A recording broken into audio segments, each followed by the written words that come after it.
and welcome to another WolfWare review. Today I'm back with a more obscure PS2 exclusive, Dark Cloud. Let's take a look and see if whether or not it's the game for you.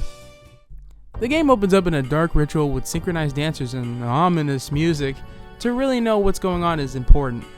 We then see two men walk up to a giant pot as someone else is sneaking about. The dancers then begin twerking.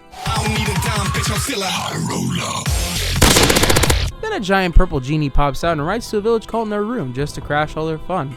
The genie zaps away the entire village and it's our main character, Toan's job to put the town and the others that were zapped off screen back together. The gameplay is a mix between a city builder and a dungeon crawler. You'll spend about 20% of your time in dungeons and the rest figuring out exactly where everyone wanted that one piece of water to be. You earn pieces of the city back by exploring every level of the village's corresponding dungeon. You collect pieces of buildings in these spheres called Atla, then place it in this sort of build mode. There are a few graphs to follow when rebuilding these cities. Sadly, you can't put cities together the way you want. Instead, you have to ask everyone where they want things to go. Sometimes you'll have to ask some characters what's missing before being able to put the rest of the house together. I do have to say that building these cities is a nice way to encourage the player to continue. It's nice to see pretty much an empty plane of land turn into this functional village.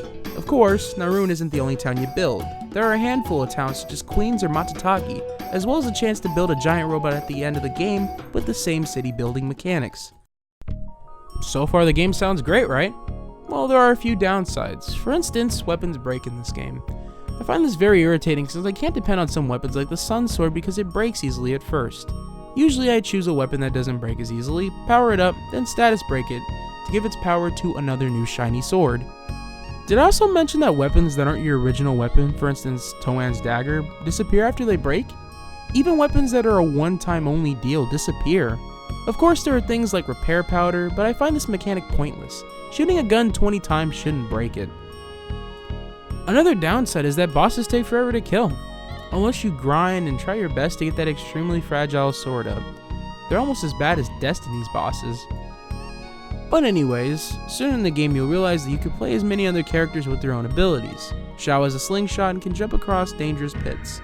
Osmond has a gun and can fly over dangerous pits, which makes Xiao pretty much useless later on in the game.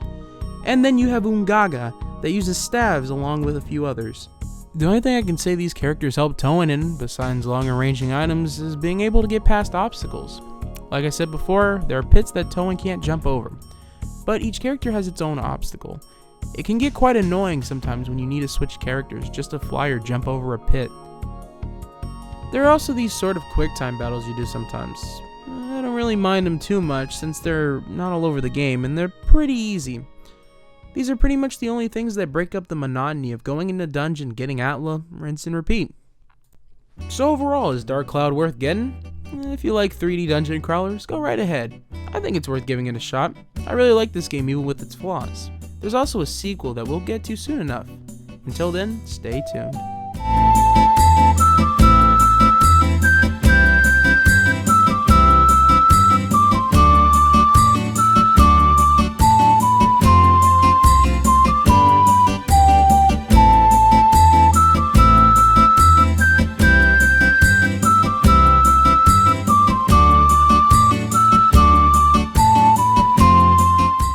Thanks for watching all the way to the end.